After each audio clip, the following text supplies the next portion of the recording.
Yes, sir.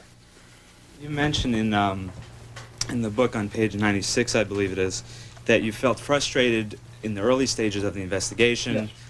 Because you felt as if everything you were doing was being scrutinized and nitpicked, Right. even though you had been acting by the book, I believe is how Yes, you put right. it. Maybe I'm missing something, but it doesn't seem quite by the book to tear up a note from the assassin and flush it down the toilet. That's true.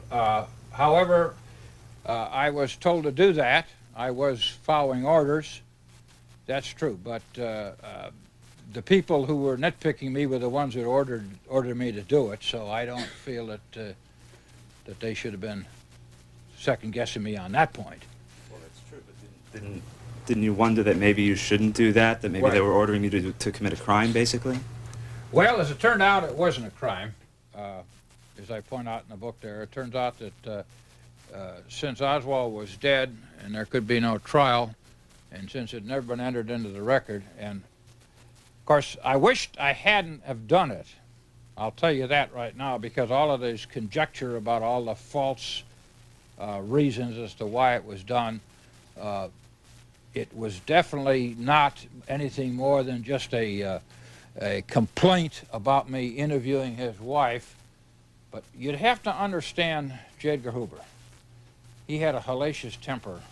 Now, I can explain this to anybody who's ever in the FBI, and they understand immediately. They say the old man would have blown up, and in order to keep him from blowing up, they just decided we just won't tell him. He was sort of like the emperor in the emperor's clothes. You know, they would not tell. They tell him what he wanted to hear and keep bad things from him.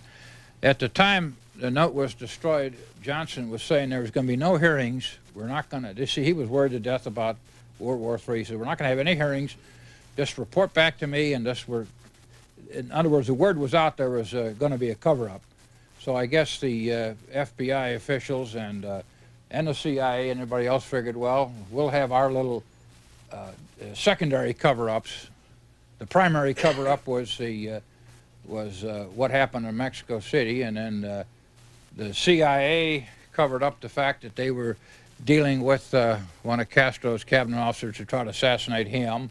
They covered that up, and I guess then the FBI covered up. I don't know what all the Secret Service and the State Department covered up, but yeah, that's true. I shouldn't have done it. I admit it, and I wished I hadn't. But you've got to remember, we were all in a state of shock. I think I was in more shock over Oswald being killed by Ruby than I was by Kennedy being killed. I have an air that we had received information that